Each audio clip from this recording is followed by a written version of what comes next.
يصلي 5 صلوات في اليوم والليلة ما تفوته ولا صلاة، لكن مصيره جهنم. أعوذ بالله. تخيل معايا يا شيخ علي، يصلي 5 صلوات في اليوم والليلة ومصيره النار. مو كلامي، كلام الله سبحانه وتعالى. من هو اللي يصلي ال5 صلوات لكن تهاون بأمر واحد، إنه هذه الصلوات ال5 ما يصليها في وقتها. صلاة الفجر وهو رايح للدوام، هو رايح للمدرسة، هو رايح للجامعة.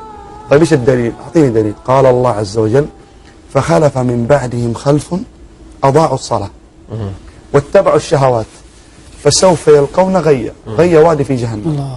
يقول ابن مسعود رضي الله عنه وأرضاه: أضاعوا الصلاة والله ما تركوها ولكن أخروها عن وقتها. الله.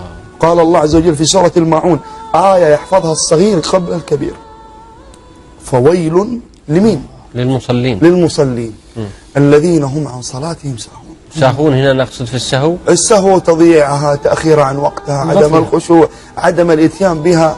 ساهون معناها معانيها كثيرة جدا، لكن تأخير الصلاة عن وقتها جرم كبير وكبيرة من كبائر الذنوب، مهدد صاحبه بالنار إن لم يتب ويرجع إلى الله سبحانه وتعالى.